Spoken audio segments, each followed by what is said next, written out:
demonstrators. Now, this all comes after what we saw happen in Lafayette Square last night. After a few days of finally being able to hold rallies inside of the park, some protesters then moved to try to take down the statue of former President Andrew Jackson. Park police ultimately pushed protesters out of the park before they were able to do so.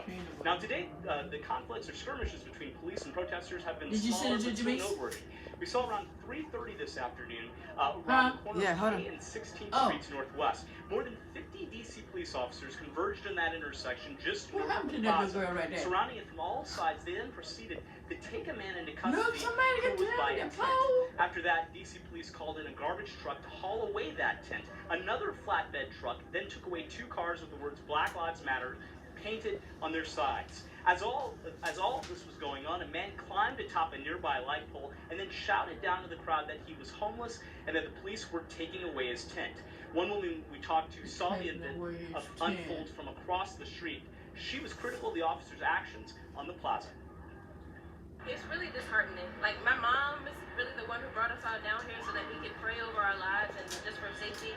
And the fact that her parents and she had to do this, you know, many, many years ago, and now she's bringing us down here so that we can experience and do the same thing. Is like, the fact that we're still in this, it just doesn't do my heart good. Oh, your mama did that too? Now, we reached out to MPD for clarity on just exactly what they were trying to achieve there at the corner of 16th and K Streets Northwest. We didn't hear back from them, but we have heard from the mayor's office on this issue before. Actually, yesterday, the deputy mayor for Health and Human Services said that there's concern coming out of the Wilson building for the safety of people around here, specifically when it comes to people staying inside of tents. So, according to the executive team, people here were told to leave if they were inside of an encampment, and then the mayor's office, or actually the deputy mayor's office, made the decision to start removing encampments yesterday into today. Bruce? John Henry, thanks a lot. That sounds like Brent Donald, Deputy Mayor. She deals with the homeless out there. We'll try and get a call into her tonight and see what she has to say about this.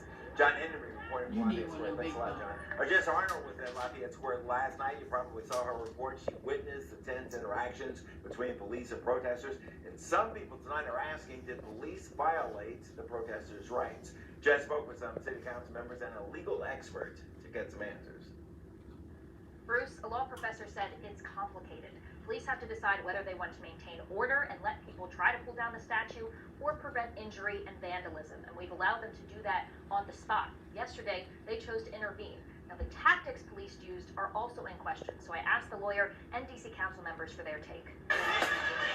Monday night, demonstrators tried to pull down the Andrew Jackson statue in Lafayette Park, but Park police and then DC police pushed them out. I asked law professor Kimberly Whaley, did that infringe on their First Amendment rights? When you're talking about pulling down giant, stone statues, then you are crossing into territory where people could get injured. And on the other hand, you're of course talking about damaging public property, even if some might say it's for good reason. That would be vandalism.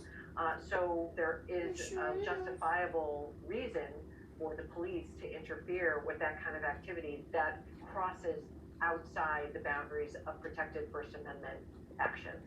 But what about how law enforcement moved people out? Both U.S. Park Police and D.C. Police have confirmed that they used pepper spray to push people back. Park Police sent us a statement that reads, the USPP used pepper spray to create space around the statue and establish a buffer.